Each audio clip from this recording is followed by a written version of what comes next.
my song. Let's sing it. It's gonna be fucking awesome. Come on, it's gonna be fucking awesome. You know the words. It's gonna be fucking awesome. That's it, sing. It's gonna be fucking awesome. Yeah! Howdy, howdy, howdy. Care Bear Steer, everybody. I love you guys. Thank you for joining me for another fabulous episode of the Coolest Geek Alive. It's going to be a short one today as we just get into a recent coolest pick. I did kind of speak about this already. I talked about it. What did we talk about? The Penguin and the Joker and like success of the one and not success of the other. We did a whole episode on it a few weeks back. So I kind of like gave like a little review and I recommended it at the time. I said the Penguin's really great. But now having finished the first season, dude, it's awesome. Really, really awesome. There's some great performances in it too. Colin Farrell in particular, of course, is amazing. I love Colin Farrell. I totally have a little man crush on Colin. I think he's just like super charming. He's stars in one of my favorite movies of all time, a really brilliantly written flick called In Bruges. If you've never had a chance to watch In Bruges, fucking awesome. Have I done an In Bruges coolest pick? Because, man, I need to do one. Fucking love In Bruges. In Bruges. Check it out. Yeah, man, what's there to say without spoiling stuff? Great performances. Colin Farrell is amazing as Penguin. Me and my girlfriend, we love to watch his face contort. Like, he just, like, in silence when he's reacting to people, just be making these little faces.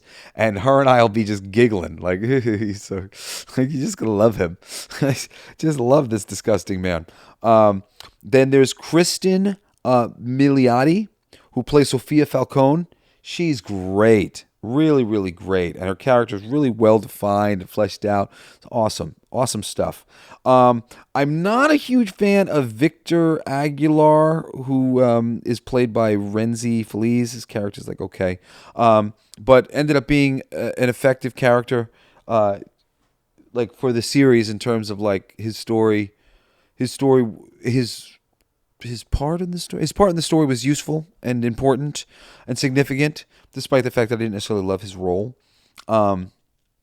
Then the lady Deirdre O'Connor, who plays Penguin's mom, wow, she's great, and what a complex character they end up painting of her and Penguin by the end of it. I mean, I haven't gotten to the writing yet, but wow, I was impressed by the writing, really was. Carmen Ejogo plays Eve Carlos. She's okay. And you got Theo Rossi from Sons of Anarchy, who's in it. He's good. But Clancy Brown appears as Salvador Maroni. He's great. Loved seeing him in the movie. In the show. And an actor who you'd recognize named Michael Kelly is in there as Johnny Vitti. And I really like him as well. He was really, really good. Does a good job with the part. And in general, I mean, there's a ton of character actor kind of people, who show up in this movie, and all of them are generally pretty great. Getting into the writing, it is really, really solid stuff.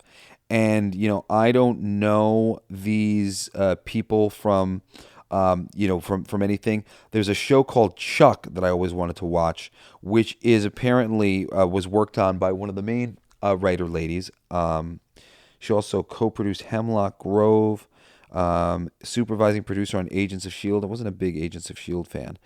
An Impulse executive producer. I heard Chuck was very good. Her name's Lauren LaFranc.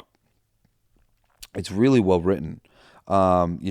She's got 8 episodes, I guess, as creator, and there's all these other people who are working on things, but I'm impressed.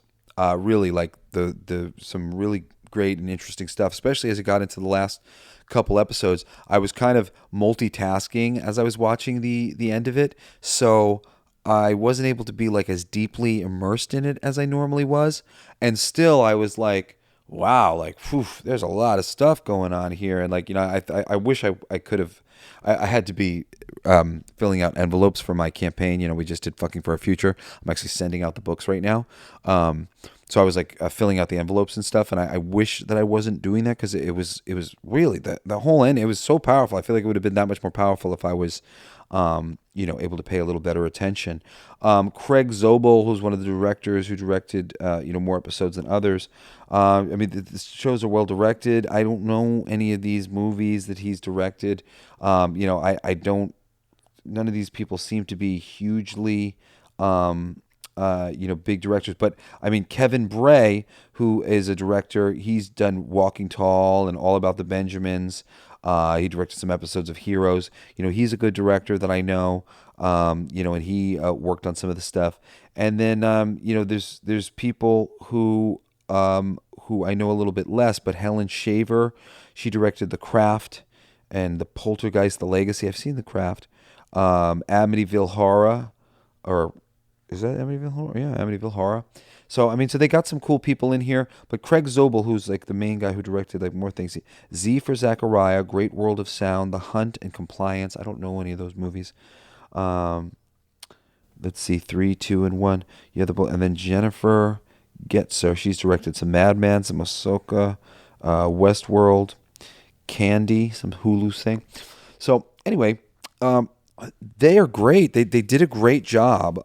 It ties into the Batman movie only really slightly, not in any particularly ham-fisted way. So like you don't really need to see the Batman movie even. But it's great. It's self-contained. It really gives the Penguin a cool arc. By the end of the season, you really feel like it goes somewhere. And that some ground has been made and some real change has occurred. It's like in 8 episodes where you feel like shit happened, major shit happens, and you definitely are interested to see more. You really want to see this Penguin go up against the Batman, and the Batman movie, which I was not really thrilled about, generally speaking, just because I thought it was very boring. It did a lot of things right, but man, a fucking Batman movie shouldn't be boring. And I did feel like it was just a bit slow and not awesome on that level. But with this series there, it gives me so much hope for the Batman. My son wants to watch the Batman. I want to go back and rewatch it now that I've finished Penguin.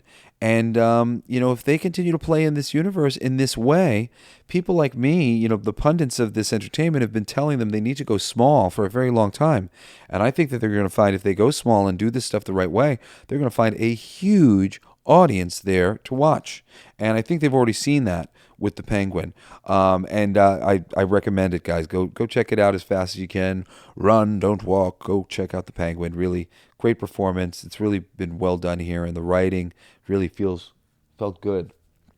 Felt good. There's not a lot of great writing going on where you're like, oh man, this is very clever. And it's funny. There's a lot of similarities between this and Tulsa King, and I wondered if they stole some bits from Tulsa King. I kind of feel like they did.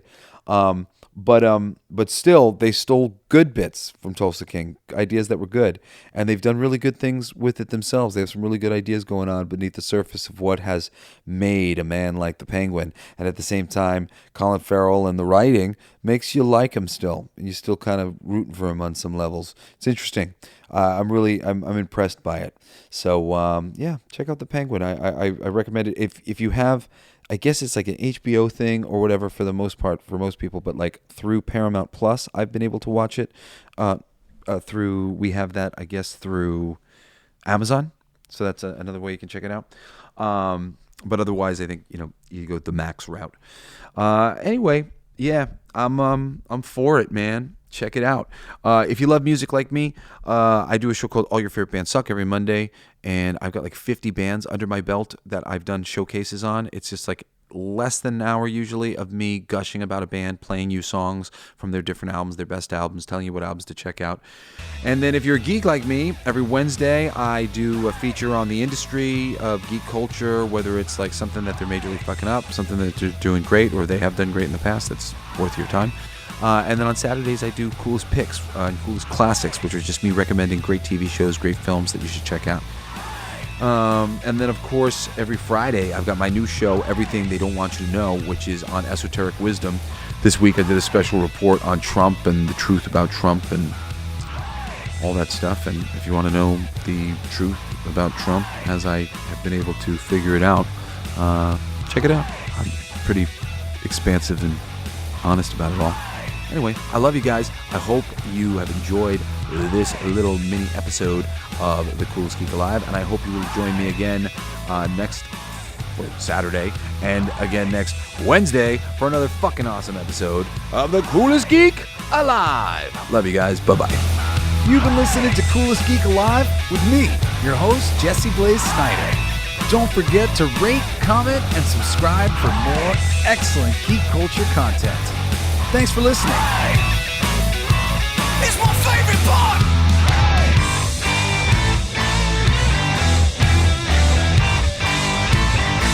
Isn't that heavy?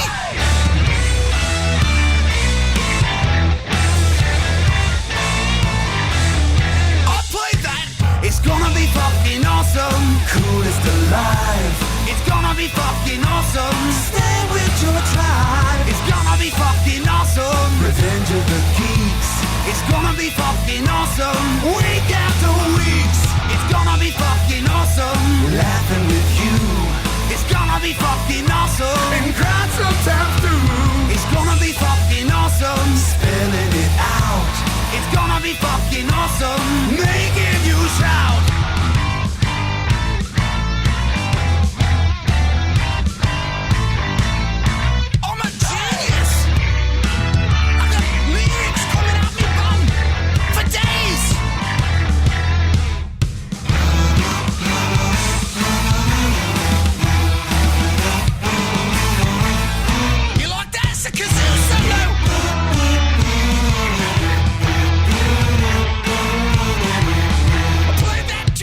It's gonna be fucking awesome. Talking some shit. It's gonna be fucking awesome. Living your shit. My voice gonna be fucking awesome. Food in our mouth. It's gonna be fucking awesome. Get in the mouth. It's gonna be fucking awesome. Tell all your friends. It's gonna be fucking awesome. Call right or text. It's gonna be fucking awesome. Raising the bar. It's gonna be fucking awesome. Straight to the stars. It's gonna be fucking awesome. It's starting soon. Straight to the top. Awesome. Passing the moon. It's gonna be fucking awesome. On with the show. It's gonna be fucking awesome. Ready, set, go. It's gonna be fucking awesome. Fucking awesome. It's gonna be fucking awesome. Just wait. You'll see. You'll all see. The podcast playground. Hooray!